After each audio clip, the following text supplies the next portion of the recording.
Փառք Տիրոջը, որ իրապես հավատարիմ է եւ ապահովության վերեց հասցրեց հայրենիք, տուն, հարազատ եկեղեցի, բոլորիդ կարոտում եմ ու ամեն անգամ երբ որ մի քիչ երկար ժամանակով գնում ես անկախ քեզանից կարոտում ես ամեն մեկին ու ուզում ես գրկես, կարոտը տառնես, բայց փառք Տիրոջը, որ այս հնարավորությունն էլ ունենք իրականում սովորելու, որտեվ այն ամեն ինչ որ անցնում ենք օգնում է որպեսզի ես ինքս հոգևոր առումով աճեմ, ինքս ավելի էլ Տիրոջը ճանաչելով կարողանամ լավագույնս անել ձեզ ծառայելով։ Ու ուրախ եմ, որ դուք այդ ամեն ինչը հասկանում եք, աղոթող եք, քաջալերում եք այն բացերը, որոնք որ գուցե իմ բացակայության ժամանակ եղբայրները լրացնում են, նաև քույրերը ամեն մեկը ձեր տեղում։ Ու իմացեք, որ ամեն մեկը Տիրոջից իր վարձատրությունն ենք ստանալու։ Մենք դա չենք անում ինչ որ մեկին ինչ որ բան ցույց տալու համար, ինչ որ մեկին ասելու, որ տեսեք մենք ինչ լավ ծառայող ենք, մենք ուղղակի դա առնում ենք Աստծուց, ուզում ենք Աստծուն հավատարիմ լինենք։ Ոստի ամեն ժամանակ միշտ նայեք Քրիստոսին, եթե նույնիսկ բաներ կլինեն, որ կլինի ես, Հովիկ եղբայրս, այլ եղբայրները, գուցեև չենք էլ նկատում, գուցեև շնորհակալություն եւ ձեզ չենք քաջալերում, բայց իմացեք ով որ պետք է որ տեսնի, այդ մեկը տեսնում է եւ այդ մեկը գնահատում է։ Ու ամեն ինչի փառքը այդ դեպքում կլինի հենց Քրիստոսին։ Այսօր շարունակելու ենք կամ ավելի ճիշտ սկսելու ենք Մատթեոսի ավետարանը, եթե կհիշեք, չգիտեմ արդեն մի ամիս, երևի մի ամիս առաջ էր, ներածությունն արեցինք ընդհանուր Մատթեոսի ավետարանի նպատակը, պատճառը գրելու Եվ այսօր արդեն կնայենք առաջի համարից մինչ 22 համարները։ Բայց մինչև այդ ուզում եմ մեկ հոգու մասին ձեզ պատմել։ 571 թվականին, ապրիլի 20-ին ծնվում է մի անձնավորություն, որը որ հայտարարում է, որ Աստծուց կանչված մարգարե է եւ նոր հայտնություն է բերել մարդկանց։ Սկզբնական շրջանակում բավականին ինքը ճանաչված չէր, փորձում էր ինչ-ինչ կերպերով հետևորդներ հավաքեր։ Բայց եկավ պահը նամանավանդ իր մահվանից հետո, որ այդ ուսուցումը բավականին շատ մեծ տարածում բռնեց։ Եվ մենք այսօր ունենք իսլամը։ Իսկ այդ մարդը ով էր? Մուհամեդն էր։ Գիտեք, երբ որ մարդիկ կանգնում են եւ հայտարարում են, որ իրենք բերել են ճշմարտությունը, որը որ մարդկանց փրկություն է տալու, որը որ ուղերձելու է մարդկանց դեպի կյանք, դեպի ճշմարտություն, մենք միանգամից իրավունք չունենք այդ մարդու ասածը ընդունելու, լսելու, որովհետեւ պետքա քննենք, տեսնենք, արդյոք այդ մարդը ինքնակոչ է, թե այդ մարդը ռեալ, ճշմարտապես Աստծուց կանչված մեկն է, Աստծուց օրցյալ է, Աստծուց ընտրված մեկն է։ Եվ նույն բանը այսօր խոսելու ենք հենց Հիսուսի Քրիստոս լինելու մասին, որովհետև հա մենք միշտ անդադ կրկնում ենք Հիսուսն է Քրիստոսը, որոշները մտածում են Հիսուսը անունն է, Քրիստոսը ազգանունն է, բայց իրականում սա մի հարց է, որ ինքներս մեզ պետք է տանք։ Ինչքանով են վստահ, որ ճշմարտապես Հիսուսը Քրիստոսն էր, որովհետև թե առաջի դարում, թե հիմա շատերը չեն ընդունում, որ Հիսուսն է Քրիստոսը, այլ սպասում են դեռևս Մեսիային, որոշներ այդ Մեսիայի մեջ տեսան Մուհամեդին, որոշներն էլ մինչև հիմա դեռևս փնտրտուքների մեջ են։ Այսօր կան շատ եկեղեցիներ, որոնք որ կարծես թե ճանաչում են Հիսուսին որպես Քրիստոս, բայց հետևում են ոչ այն Քրիստոսին, որը որ մեզ փոխանցել է Աստծո խոսքը։ Եվ դրա համար մենք ուզում ենք այսօր նայենք, տեսնենք, արդյոք մենք ունենք ապացույցներ, որ ճշմարտապես Հիսուսն է Քրիստոսը։ Եկեք ընթերցենք Մատթեոսի առաջի գլուխ 1-ից 22 համարները։ Գիտեմ, որ բավականին երկար է, բայց այնուամենայնիվ համբերատարությամբ կարդանք եւ հետո արդեն ավելի մանրակրկիտ կուսումնասիրենք, կսերտենք հատվածը։ Մատթեոսի ավետարան առաջի գլուխ առաջի համարից կսկսենք։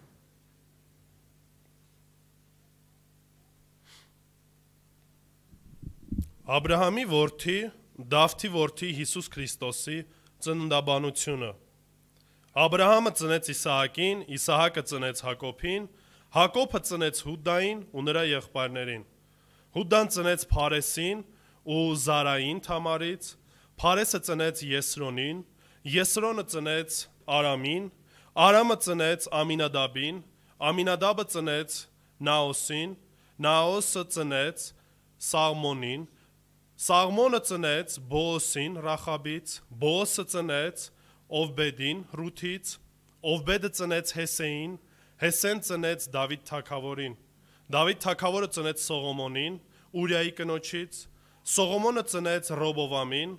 Ռոբովամը ծնեց Աբիային, Աբիան ծնեց Ասային, Ասան ծնեց Հովսափատին, Հովսափատը ծնեց Հովրամին, Հովրամը ծնեց Ոզիային, Ոզյան ծնեց Հովաթամին, Հովաթամը ծնեց Աքազին, Աքազը ծնեց Եզեկիային, Եզեկիան ծնեց Մանասեին, Մանասեն ծնեց Ամոնին, Ամոնը ծնեց Հովսիային, Հովսյան ծնեց Հեքոնյային ու նրա եղբայրներին Բաբելոնի գերության ժամանակ, Բաբելոնի գերությունից հետո Հեքոնյան ծնեց Սաղաթիելին, Սաղաթիելը ծնեց Զորաբաբելին, Զորաբաբելը ծնեց Աբիուդին, Աբիուդը ծնեց Եղիկամին, Եղիակիմը ծնեց Ազովրին, Ազովրը ծնեց Սադովկին, Սադովկը ծնեց Աքինին, Աքինը ծնեց Եղիուդին, Եղիուդը ծնեց Եղիազարին, Եղիազարը ծնեց Մատաթանին, Մատթանը ծնեց Հակոբին, Հակոբը ծնեց Հովսեփին, Մարիամի ամուսնուն, որից ծնվեց Հիսուսը, որին Քրիստոս են ասում։ Արդ Աբրահամից մինչև Դավիթ բոլոր սերունդները 14 են, Դավիթից մինչև Բաբելոնի գերությունը 14 սերունդ եւ Բաբելոնի գերությունից մինչև Քրիստոսը 14 սերունդ։ Հիսուս Քրիստոսի ծնունդը այսպես եղավ. նրա մայրը Մարիամը Հովսեփի հետ նշանված էր։ Նախքան նրանց միմյանց մերձանելը Մարիամը հղիացավ Սուրբ Հոգուց։ Նրա ամուսինը Հովսեփը, որ արդար էր եւ չէր ցանկանում նրան խայտարակել, մտածեց գաղտնի արձակել նրան։ Եվ մինչ նա այս մասին էր խորհում, ահա Տիրոջ հրեշտակը երազում հայտնվեց նրան ու ասաց. Հովսեփ, Դավթի որդի, մի վախեցիր քեզ մոտ առնել քո կնոջը Մարիամին, որովհետև նրա մեջ ծնունդ առածը Սուրբ Հոգուց է։ Նա որդի պիտի ծնի եւ նրա անունը Հիսուս պիտի դնես, որովհետև նա իր ժողովրդին պիտի փրկի իր մեղքերից։ Այս ամենը եղավ, որպեսզի իրականանա Տիրոջ կողմից մարգարեի միջոցով ասվածը. ահա հույսը կհղիանա եւ որդի կծնի եւ նրան կկոչեն Էմմանուել, որ նշանակում է Աստված մեզ հետ։ Եվ Հովսեփը քնից արտանալով արեց այնպես, ինչպես Տիրոջ հրեշտակը հրամայեց իրեն, եւ իր կնոջը իր մոտ առավ եւ նրան չմերձեցավ, մինչեւ նա ծնեց իր անդրանիկ որդուն եւ նրա անունը Հիսուս դրին։ Ամեն։ Եկեք աղոթենք։ Տեր Աստված, փառք ենք քեզ տալի քո հրաշալի խոսքի համար, որ տվել ես մեզ, որով որ քեզ ենք ճանաչում, քեզ ենք փառավորում ով Հայր, որ խոսքովդ լսեցինք, հավատացինք եւ փրկություն ստացանք, Տեր։ Ողորմիր մեզ, այցելություն արա, որ մեր միտքը բաց լինի, Տեր, եւ որպեսի խոսքդ առնենք այնպես ինչպես որ կա, որպեսի ամեն ինչի մեջ դու փառավորվես եւ մեր հոգիները շինվելով քեզ մեծարենք, քեզ ծառայենք մեր ողջ կյանքի ընթացքում։ Հիսուսի սուրբ անունով, ամեն։ Գիտեք, գուցե այս ընթերցանության սկզբի հատվածը մի քիչ մեզ ձանձրալի թվա, բայց պետք է նորից հիշենք, որ հրեաների համար այս սերնդաբանությունը շատ կարևոր էր, որովհետև որևիցե մեկը, եթե որևիցե մի ծառայության կամ մի շրջանակում պետք է գործողություն աներ, ինքը պետք է ասեր, թե ում հայրն է կամ ում սերնդից է գալիս։ Հետաքրքրական է, որ ընդհանրապես շատ ազգեր ունեն այս սովորությունը։ Նույն օրինակ Էրիկի հետ երբ որ խոսում ես, կազախները նույնպես այս սովորությունն ունեն։ Ասում են, որ փոքր ժամանակ ամեն անգամ երբ որ գնում էի, հարևանները միշտ հարցնում էին. «Չիմ բալա», այսինքն ում տղան ես, ով է քո հայրը, ով է քո պապերը, որպեսի քո վարքը տեսնեն, իրականում համապատասխանում այն ուղղության, որով որ քայլում ես, թե ոչ։ Ուրեմն այսօր այս հատվածից ինչ որ ընթերցեցինք, տեսնում ենք 4 ապացույց, որ Հիսուսն է Քրիստոսը։ Եվ ամենաառաջին, ինչ որ արդեն իսկ այսքան երկար 1-ից 17 համարներում կարդացինք, տեսանք, որ Հիսուս Քրիստոսը ժառանգորդն է ում Դավիթ թագավորի։ Ինչի համար է սա կարևոր, որովհետև եթե որևիցե մեկը հայտարարում է, որ օծյալն է, որ թագավորն է, որին որ սպասվում է, հետեւաբար մարդիկ ինչ են հարցնելու, ասելու են ցույց տուր, ապացուցի, ցույց տուր, թե ում սերնդից ես գալիս։ Մենք այդ սերնդաբանությունը տեսնում ենք որոշ առումով Ծննդոց գրքում, որոշ առումով տեսնում ենք Թվոց գրքում որոշ հատվածներ կա, Հնգամատյանում անընդհատ կտեսնեք, որ անընդհատ պարտադիր կերպով շեշտվում էր, որ դա շատ կարևոր հանգամանք էր, որ որևիցե մեկը չկարողանա խաբի։ Ճիշտ է, այնպես չի, որ այն ժամանակ դեռևս Քրիստոսի մարդիկ չգիտեին իրենց սերնդաբանությունը։ Բավականին մարդիկ գիտեն, որ բավականին երկար մինչև իսկ Աբրահամ կարողանում էին ասեն, թե ում սերնդից են գալիս, ինչպես են սերվում, որ ժառանգությունից են գալիս։ Նույնպես եւ Ղևտացիները, մինչև որ կարողանային ծառայության անցնեին, պարտադիր կերպով պետք է ապացույց ներկայացնեին, որ իրանք գալիս են Ղևի ցեղից, որպեսզի իրավունք ունենային ինչ անելու, տաճարում ծառայելու, հակառակ դեպքում այդ մարդիկ չէին ընդունվում։ Եթե նույնիսկ այս մարդը իրապես այդ սերնդից էր գալի, բայց ապացույց չուներ գրված սերունդը, այլևս այդ մարդը ընդունելի չէր հետևյալ ծառայության համար։ Հետաքրքրական է, որ Հիսուս Քրիստոսի սերնդաբանության մեջ տեսնում ենք նաև կանանց անուններ։ Սա այդքան էլ սովորական չի հրյաների համար, որ նշեն կանանց անունները։ Այնինչ տեսնում ենք, որ սերնդաբանության մեջ տեսնում ենք Մատթեոս օրինակ 1:3 մեջ Թամարի անունը, տեսնում ենք 1:5 Ռութի անունը, 1:6 Բերսաբեն, նաև եւ վերջի վերջո տեսնում ենք ում անունը Մարիամին, որից ասում է ծնվեց Հիսուս Քրիստոսը։ Գիտեք, Մատթեոսի ավետարանը, ինչպես որ ասել են, կենտրոնացած է հրյա քրիստոնյաների համար, բայց այնուամենայնիվ մենք տեսնում ենք, որ ինքը վերաբերվում է ոչ միայն կոնկրետ տղամարդկանց, այլ նաև ներառում է ում կանանց, քույրերին, նաև ներառում է հեթանոսներին, որոնք որ այս նամակի մեջ նորից տեղ ունեն։ Եվ այո, ինչպես որ խոստացվել էր, այդպես էլ տեղի ունեցավ։ Ովքեր էին այս կանայք։ Ասեմ, որ այնպես չէր, որ այս կանայք ինչ որ շատ մեծ բաների հասել էին։ Չէ, մի քանի որոշ դրվագներ գիտենք այս կանանց մասին։ Ու նույնիսկ եթե վերցնենք, օրինակի համար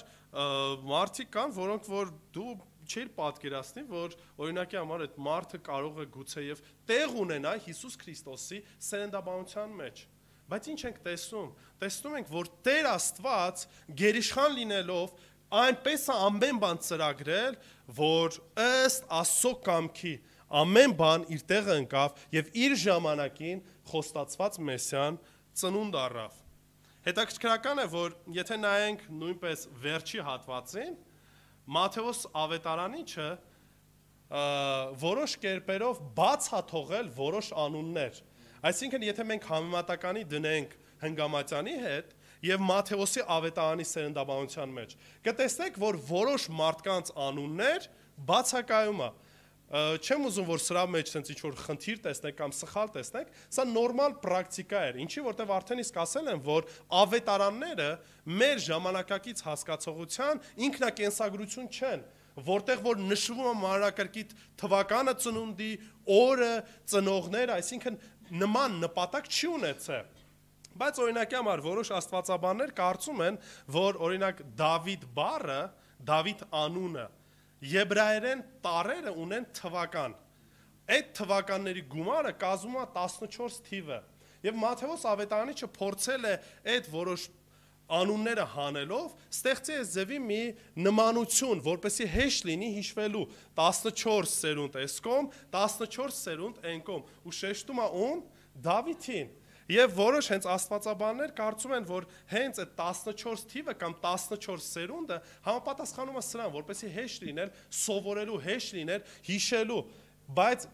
պարտադիր կերպով ներկայացվում են բոլոր այն անունները, որոնք որ հրյաների համար շատ կարևոր էին։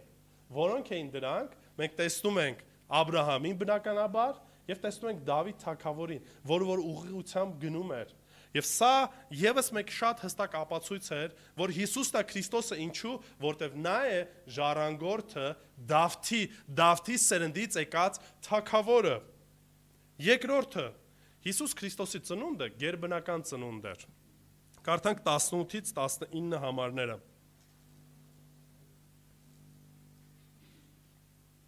Հիսուս Քրիստոսի ծնունդը այսպես եղավ։ Նրա մայրը Մարիամը, հիմա ուշադրություն դարձրեք։ Մի քանի համար առաջ նկատեցիք, երբ որ հասանք Հովսեփին, ասեց, եւ Հիսուս ծնվեց Մարիամից, Հովսեփի կնոջից։ Ստեղ մենք տեսնում ենք այդ տարբերությունը եւ շեշտադրումը։ Ինչի համար է սա կարևոր, որովհետեւ Հիսուս Քրիստոս պետք է մարմնավոր ծնող ունենար։ Մայրը պարտադիր մարդ պետք է լիներ, որպեսզի մարդ ծնվեր, բայց հայրը չէր կարող մարդ լինել, որովհետև եթե Հովսեփը լիներ իր հայրը, Հիսուս Քրիստոսը ինչն էր ժառանգելու, ադամական մեղքն էր ժառանգելու եւ չէր կարող Աստված լինել, չէր կարող այդ մեղքը ժառանգել, հետեւաբար գերբնական կերպով Աստված ծնունդ է տալի եւ ասեմ, որ շատ լիբերալ նորից քարոզիչներ կան, լիբերալ վարդապետներ կան, որոնք որ մինչև հիմա փորձում են ծռել, անվանում են Մարիամին, որ շնություն է գործել, կույս չէր, փորձում են մեկնաբանություններ տալ, բայց այնուամենայնիվ սա այն մեղ հատվածն է, սա այն հիմքն է, որի վրա կառուցվում մնացած վարդապետությունը, որովհետև եթե Հիսուս Քրիստոս ժառանգեր ադամական մեղքը, մեկ Աստված չէր լինի, երկրորդը չէր կարա կատարեր այն, ինչի համար որ եկել էր, որտեվ եթե ինքը մեղք ունի, այդ դեպքում իր մահը չի կարող ուրիշների համար լինել։ Հիսուս Քրիստոսի ծնունդը այսպես եղավ։ Նրա մայրը Մարիամը Հովսեփի հետ նշանված էր։ Նախքան նրանց հետ միմյանց մերձենալը, ուշադրություն դարձեք, անպայման պարտադիր կերպով սրա մասին շեշտվում է։ Մարիամը հղիացավ Սուրբ Հոգուց։ Նրա ամուսինը Հովսեփը, որ արդար էր եւ չէր ցանկանում նրան խայտարակել, մտածեց գաղտնի արձակեր նրան։ Հիմա ուշադրություն դարձեք մի իրավիճակ։ Հрьяաների մոտ նշանդրեքը համարյա թե հավասարազոր էր ամուսնությանը, այսինքն եթե զույգը համարվում էր նշանված, նրանք միասին էին ապրում եւ մինչև այն պահը, երբ որ կլիներ արդեն հարսանիքից հետո իրավունք ունեին սեռական հարաբերություն ունենալու։ Մինչև հարսանիքը իրանք համարվում էին ամուսին եւ կին, եւ եթե օրինակի համար կինը շնություն գործեր, դա շնություն էր համարվելու եւ պետք է քարկոծվեր։ Այսինքն այս աստիճան խիստ էր դրվածքը եւ դրա համար մենք տեսնում ենք, թե Մարիամը, թե Հովսեփը նշանված էին, բայց դեռևս ամուսնություն չէր տեղ ունեցել։ Դեռևս այդ խնջույքը չէր տեղ ունեցել, որի առաջ որ պետքա հայտարարվեր, հաստատվեր, որ այլևս վերջ, մենք ամուսին ու կին ենք եւ կարող ենք սեռական հարաբերություն ունենալ։ Հիմա երբ որ ուշադրություն դարձնենք, կտեսնենք, որ այստեղ նույնպես շեշտվում է Հիսուսի Քրիստոս լինելը։ Ինչի որտեղ սա կարևոր է։ Հովանեսը իր նամակի մեջ գրում է, որ Հիսուսն է Քրիստոսը եւ այն որ սա չի դավանում, Աստծուց չէ։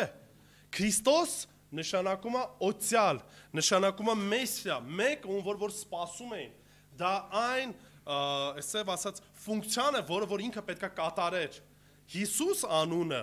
Եշուա անունից էր գալի, որ նշանակում էր Եհովան է մեր փրկիչը կամ Յահվեն է փրկիչը։ Բայց Քրիստոս անունը նշանակում էր օծյալ, մեսիա, նրան որ սպասում էին։ Ինչ ենք կարդում այստեղ։ Կարդում ենք, որ Մարիամը հղիացավ Սուրբ Հոգուց, գույս լինելով։ Գիտեք, շատ հրաշք ծնունդներ մինչև այդ եղել են։ Օրինակ, մինչև այդ մենք տեսնում ենք նույն Հովանես Մկրտչի ծնունդը, որ նույնպես հրաշալի կերպով ծնվեց, որ երկար ժամանակ զավակներ չունեին եւ Տերը ուղղակի հրաշք արեց։ Այն ժամանակ, երբ որ մեռած էին մարմնով ծնունդ ունենալու, Տերը ինչ տվեց, հարություն տվեց ու ծնունդ ունեցան։ Մի քիչ հետ գնանք 5 տակարան նույնպես Աբրահամը նույն նորից ինչ հրաշք կերպով, եթե նայենք մարգարեների շրջանակում, հասկանում եք անընդհատ նման հրաշք ձևով ծնունդներ եղել են, բայց որևիցե մեկը նման չի այն ծնունդին, որ տեղի ունեցել Հիսուս Քրիստոսի հետ, որ միմիայն մայրը գույս լինելով Սուրբ Հոգուց հղիանա եւ ծնունդ ունենա։ Այնտեղ կար թե տղամարդը մնացած դեպքերում, թե նաեւ կին ուղղակի ֆիզիկական խնդիրներ ունեն։ Եվ Տերը բացում էր ու կյանք էր տալիս, ծնունդ էին ունենում։ Հասկանում եք, սրանով ինքը տարբերվում է ընդհանրապես բոլոր ծնունդներից։ Նման բան չի եղել եւ չի լինելու նման մի բան, որը որ շատ հստակ զատում է բոլոր ծնունդները, ինչքան որ մարդկության պատմության ընթացքում եղել է։ Եվ բոլոր երեխաներին, որոնք որ շատ մեծ բաներ են արել, շատ մեծ փոփոխություններ են արել, այս հարցում որևիցե կերպով չեն կարող հավասարվել։ Եվ սա նորից որտեղից է գալիս? Աստծո խոսքից է գալիս։ Եվ ինչքան էլ որ լիբերալ աստվածաբաններն ասեին, որ կույս բառը պետքա թարգմանենք ոչ թե որպես կույս, այլ երիտասարդ, բայց թե կոնտեքստի մեջ, թե թարգմանության մեջ որևիցե տեղ հետևյալ տերմինը չեք տեսնի, որ թարգմանվում է որպես երիտասարդ, այլ թարգմանվում է որպես կույս։ Թե 5 կտակարանում որպես մարգարեության իրականություն, թե նաև նոր կտակարանում։ Հետաքրքրական նաև տերմին ենք տեսնում, որ թե Մարիամի որոշ առումով, թե նաև Հովսեփի առումով Աստված նկարագրություն է տալիս, ասում է, որ իրանք ինչպիսի մարդիկ էին, արդար մարդիկ էին։ Եվ մեր մոտ կարա տպավորություն ստեղծվի, որ ինչ սուրբ էին, կատարյալ էին, անմեղ էին։ Ինչու, որովհետև այսօրվա կոնտեքստը համարյա թե Մարիամին հավասարացրել է Հիսուս Քրիստոսին։ Գնացեք կաթոլիկ եկեղեցիներ եւ կտեսնեք կենտրոնական մասում կանգնած չի Քրիստոսը, կանգնած է Մարիամը։ Եվ ասում են, որ Մարիամը այսօր բարեխոս է մեզ բոլորիս համար։ Այնինչ մենք ունենք ընդամենը մեկ բարեխոս, մեկ միջնորդ։ Եվ դրա համար, որպեսզի Մարիամին բարձրացնեն, նաև Մարիամի տատին են սրբացնում, ասելով, որ պետք է սուրբ լիներ, որպեսզի Մարիամն էլ կարողանար սուրբ կերպով ծնվել։ Հասկանում եք, երբ որ մենք շեղվում ենք ճշմարտությունից, խնդիրներ առաջանում։ Եվ դրա համար տրամաբանական հարց է առաջանում։ Ինչ է նշանակում արդար։ Երբ որ մենք 5 տականում կարդում ենք, որ Նոյը արդար էր, Աբրահամը արդար էր, ինչ է նշանակում։ Արդյոք դա սրբության մասին է խոսքը գնում։ Արդյոք կատարելության մասին է խոսքը գնում։ Ուզում եմ Մաղաքիայի մարգարեությունից մի հատված կարդանք, որը որ մի փոքր տալիս է նկարագրությանը, թե ինչպիսին է արդար մեկը կամ արդար մարդը, ով որ 5 տականում անվանվում էր որպես արդար։ Մաղաքիա 3-րդ գլուխ 13-ից 18 համարները։ Աստված ներում է խոստանում։ Ձեր խոսքերն իմ դեմ ծանր են ինձ համար, ասում է Տերը, բայց դուք ասում եք, մենք ինչ ենք խոսում քո դեմ, դուք ասում եք, զուր է Աստծուն ծառայելը և ինչ օգուտ, որ մենք պահենք նրա հրամանները և սուգով քայլենք զորքերի Տիրոջ պատճառով, ուշադրություն դարձնում եք, մարդիկ կանգնում են, ասում են անիմաստ է, զուր է Տիրոջը ծառայել, զուր է նեղություն կրել, այս ամեն ինչ է, անիմաստ, պարապ ժամանակի վատնում է։ Ուշադրություն դարձնում եք, արտաքին գուցե որոշակի ծիսական արարողությունն անում են, բայց հասկացողությունը չունեն, պատճառը չգիտեն, որն է ներքին մղումը անելու, ուղղակի ինչ են անում են, անելու համար եւ նաեւ բողոքում են ազնիվ կերպով։ Իմաստը որն է։ Եվ հիմա մենք երանի ենք ասում, ում գոռոզներին բարգավաճում են անօրենություն անողները, մինչև անգամ Աստծուն են փորձում եւ ազատվում են։ Ուշադրություն դարձնում եք, օրենք կան մարդիկ պահում են, սկզբունքներ որոշակի պահում են, բայց ներքին գաղափարը չունեն, սրտով այդ ամեն ինչը չեն ապրում։ Դրա համար բողոքում են, ասում են, ինչ եմ ես սենց ապրում։ Հələ նայեք են նրանց, երանի են տալիս իրանց։ Ամբարիշտ են, ավելացնում են իրանց հարստությունը։ Հələ քիչ է բերաններն էլ Աստծու հետ են կապում ու ազատվում են, ինչպես որ Ասափն էր ասում։ Բայց ինչ է պատասխանում Տերը։ Այն ժամանակ իրար հետ խոսեցին Տիրոջից վախեցողները։ Տերն ականջ դրեց ու լսեց, եւ նրա առջև հիշատակի գիրքը գրվեց Տիրոջից վախեցողների համար եւ նրա անվան մասին մտածողների համար։ Ուրեմն առաջինը 16 համարում երկու բնորոշիչ ենք տեսնում։ Ովքեր են արդար մարդիկ ըստ Աստծո խոսքի։ Նրանք, ովքեր որ ինչ են անում, Տիրոջից, ուշադրություն դարձեք, վախենում են, Առակաց գրքի մեջ անընդհատ այս Տիրոջ երկյուղի մասին խոսում է ու ասում է, որ իմաստության սկիզբը ինչն է։ Տիրոջ վախն է, Տիրոջ երկյուղն է։ Ուրեմն արդար մարդը այն մեկն է, ով որ Տիրոջից ինչ ունի, վախ ունի, ով որ Տիրոջից վախենում է, ով որ երկյուղացությամբ է քայլում։ Այո, Տերը Աստված սեր է, Աստված, բայց դրա հետ մեկտեղ արդար է, Աստված դատավոր է, մենք այդ ամեն ինչը պետք է հասկանանք։ Մենք չենք կարող մատերիալանքով մեր կյանքը նայել։ Արդար նշանակում է այն, որ խոսքը լսեց Երկյուղով է ապրում, որտեվ հասկանում է, որ ինքը այդ օրենքները չի կարա պահի։ Ինքը իր անձով չի կարա Աստծո առաջ արդար լինի։ Դրա համար երկյուղ ունի, երբ որ երկյուղ ունի, ոտքերին ինչ է անում, զգուշավորություն է ցույց տալիս։ Երկրորդ բանը, որ տալիս է նկարագրությունն, ինչ է անում, ասում է նրանք են, ովքեր որ Տիրոջից են վախենում եւ նրա անվան մասին մտածողների համար։ Մտածողներ բառը բնագրի մեջ որ ուշադրություն դարձեք, ավելի պաշտել կամ սուրբ պահել հասկացողության մեջ է։ Օրենքների մեջ հիշում եք պատվիրանների, ասում է Տիրոջ անունը ինչ արեք, սուրբ պահեք։ Սա նույնպես երկյուղի հետ է գալիս։ Երբ որ դու երկյուղացությամբ ես մոտենում, Աստծո անունը պարապտեղը չես տալի, աջ ու ձախ չես ման գալիս։ Նույնպես եւ մենք ինքներս մեզ չենք անվանում որպես քրիստոնյա, բայց վարվում ենք այնպես, ոնց որ կարծես ոչ Քրիստոսին ենք ճանաչում, ոչ էլ Քրիստոսն ունենք մեր կյանքում։ Այսինքն մեկ ով որ արդար է, պետք է ինչ անի, պետք է երկյուղացություն ունենա Աստծո առաջ եւ պետք է Տիրոջ անունը սուրբ պահի, պետք է պաշտի, պետք է բարձրացնի Տիրոջ անունը։ Սա է նկարագիրը, որ տալիս է 5 կտակարանը։ Նաեւ շարունակությունը։ Եվ նրանք իմը կլինեն, ասում է Զորքերի Տերը, այն օրում, երբ ես կպատրաստեմ իմ եւ իսկ սեփականությունը։ Ես կխնայեմ նրանց, ուշադրություն դարձրեք։ Իրանք իրանցով են պահվելու։ Ում սեփականությունն են այս մարդիկ։ Տիրոջն են Տերն է ընտրել, Տերն է պահելու, Տերն է հաստատելու իրանց, եւ երբ որ այս հասկացողությունն է տալիս, իրանք այս հասկացողության մեջ են, ինչ են լինելու, ասում է ես կխնայեմ նրանց, ինչպես մարդ իր որդուն է խնայում, որ ծառայում է իրեն։ Դուք ետ կդառնաք եւ կզատորոշեք արդարին եւ ամբարշտին, Աստծուն ծառայողին եւ չծառայողին։ Երրորդը Աստծո արդարնով է, նա է ով որ Աստծուն ծառայում է այս գիտակցությամբ։ Երբ որ դու հասկանում ես Տիրոջ մեծությունը, Տիրոջ ով լինելը, երկյուղացություն ունես, այդ ձևով մոտենում ես Տիրոջը ու ճիշտ ձևով կսկսես Տիրոջը ծառայել։ Մարիամը եւ Հովսեփը այս ձևի մարդիկ էին, աստվածավախ մարդիկ էին։ Սուրբ չէին, կատարյալ չէին, բայց այնուամենայնիվ ինչ որ լսել էին, աստվածավախություն ունեին, փորձում էին ամեն ինչ անեն այնպես, ինչպես որ Տերն է կամենում։ Դրա համար տարբերություն կա։ Դրա համար երբ որ Հիսուս Քրիստոս խոսում էր փարիսեցիների հետ, ու ընդհանուր Մատթեոսի 5-րդ գլխում 20-րդ համարում ասեց, եթե ձեր արդարությունը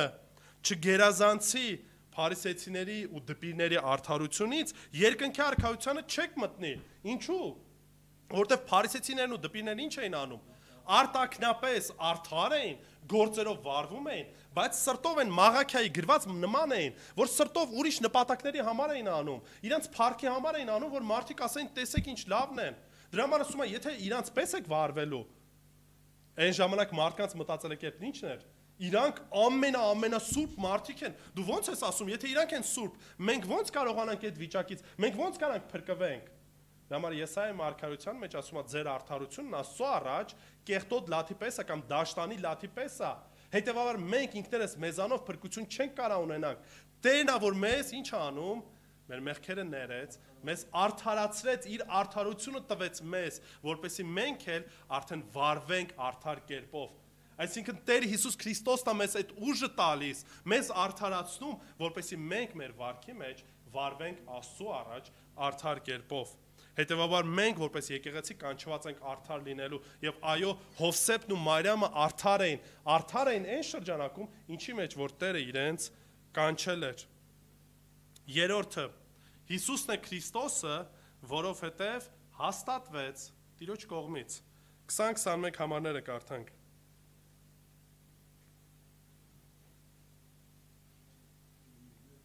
Եվ մինչ նա այս մասին էր խորհում, Հովսեփի մասին է խոսքը գնում։ Ահա Տիրոջ հրեշտակը երազում հայտնվեց նրան ու ասաց.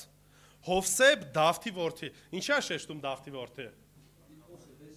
Ինքը հիշեցնում է, որ դու Դավթի սերնդից ես գալիս, թագավորական սերնդից ես գալի, որտեվ այն լուրը, որ պետք է հայտնի, կապված է այս բանի հետ, քո ով լինելու հետ, որ դու Դավթի սերնդից ես գալիս, քաջալերվիր, որտեվ Տերը քեզ է ընտրել, Տերը տեսել է քեզ։ Դրա համար հենց այնպես չի ես խոսք ասում Դավթի որդի։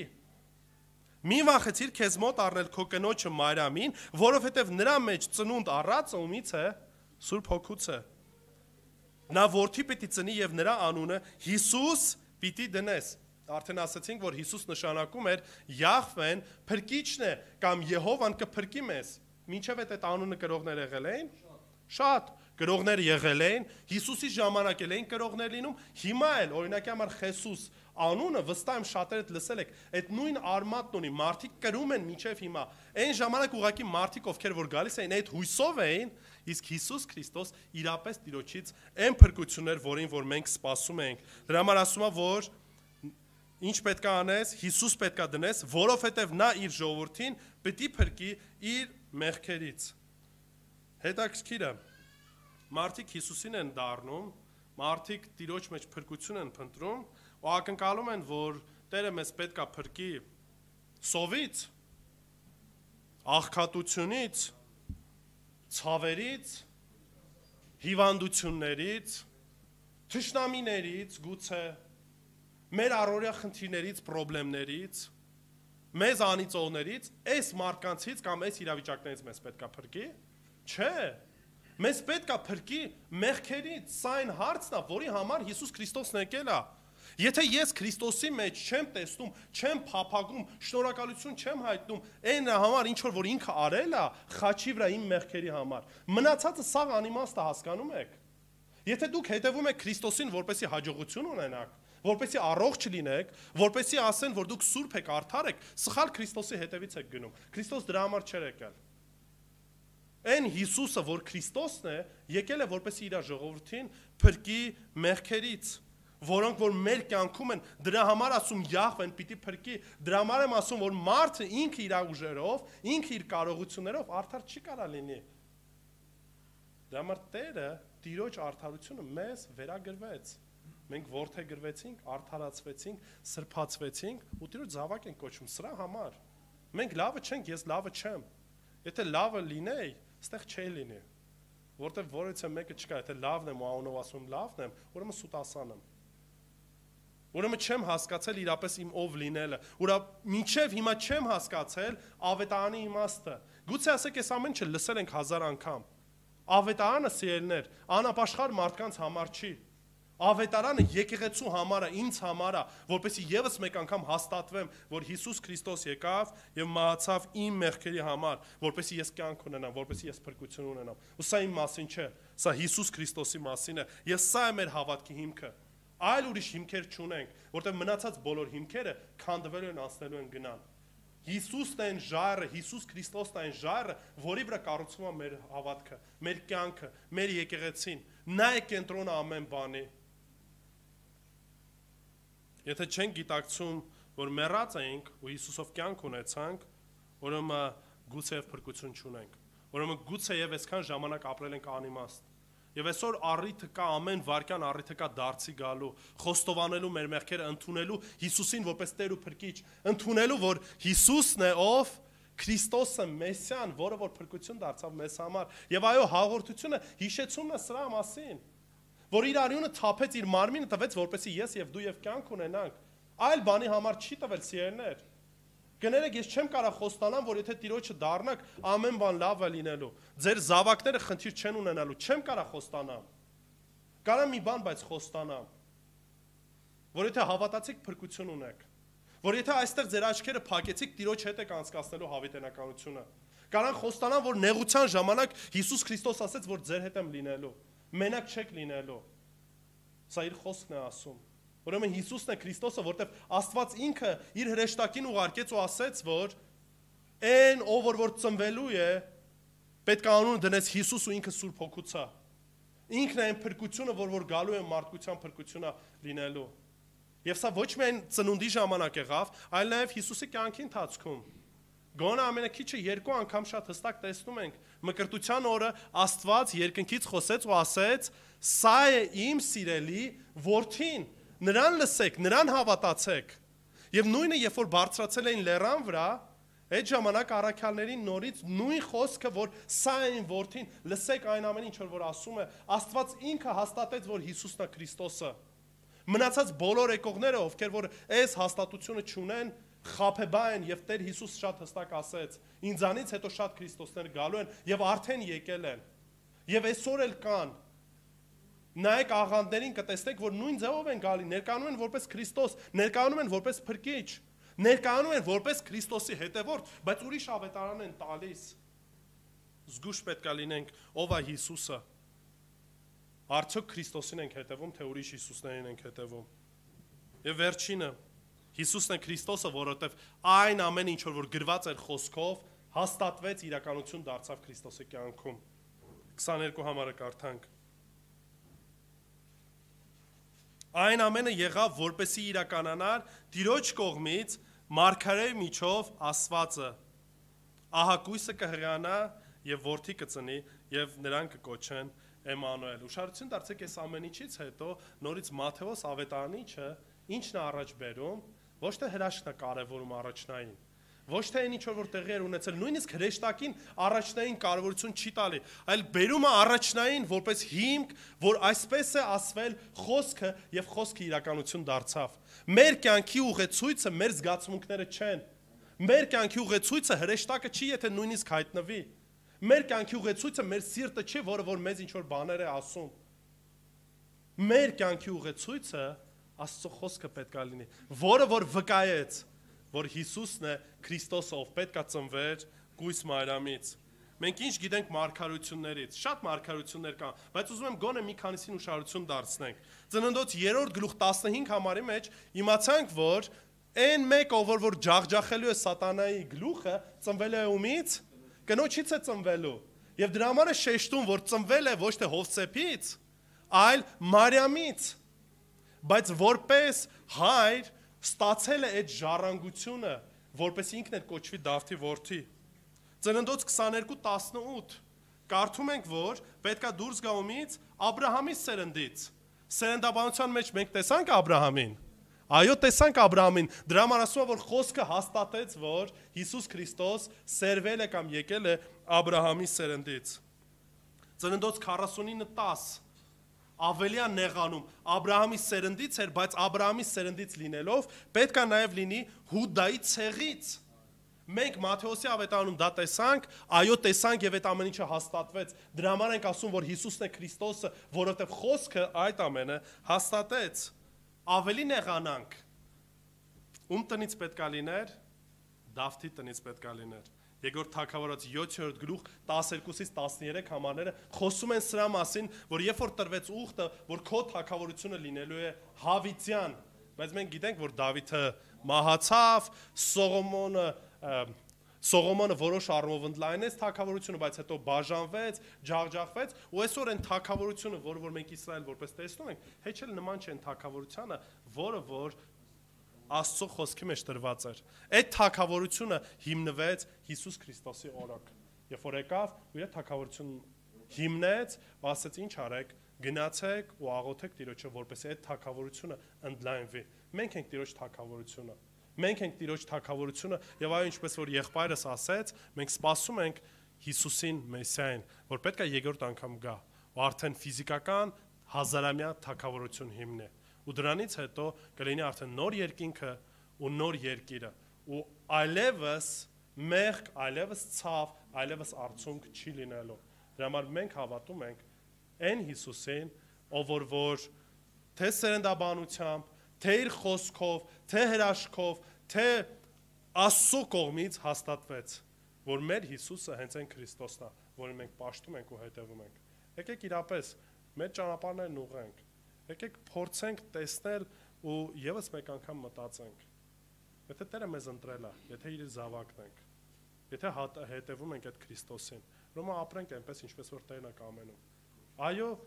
վարվենք այնպես, ինչպես որ արդարը պետք է վարվի, Տիրոջ արդարը, ոչ թե սուրբ լինենք։ Այդ սրբությունն է մեզ վերագրվում Քրիստոսից։ Այլ ուղղակի ձգտենք լավագույնն անենք իր փառքի համար։ Ու թող Տերը փառավորվի, եկեք աղոթենք։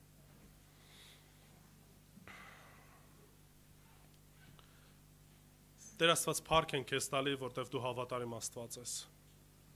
Այն ամենը ինչ որ խոստացար, այդ ամենը իրականություն դարձավ եւ այսօր իրականություն է դառնում, Տեր։ Մինչև այսօր, եթե որևիցե մեկը հավատում է, դարձի է գալի, ապաշխարում է եւ ընդունում է քո զավակին որպես Տեր ու Փրկիչ, դու ընդունում, ողորմում, գթում ու սրբում ես այդ բոլորին։ Ու մենք էլ որպես քո զավակներ, Տեր, փրկություն ունենք քո որդու թափված արյան միջոցով։ Արժանի չենք, բայց դու մեզ արժանի դարձրեցիր։ Մեռած էինք մեր մեղքերի մեջ, դու մեզ կենդանացրիր, Տեր։ Ուստի օգնի, որ միշտ հավատարիմ լինենք այն անվանը, որ մեր վրա կրում ենք։ Հավատարիմ լինենք Հիսուս Քրիստոսի անվանը պահելու եւ ապրելու այնպես, ինչպես որ դու ես կամենում։ Մինչեւ որ գաս, եկեղեցի տանես կամ մեզ կանչես։ Ու թող որ ամեն ինչի փառքը միայն քեզ լինի։ Հիսուսի սուրբ անունով, ամեն։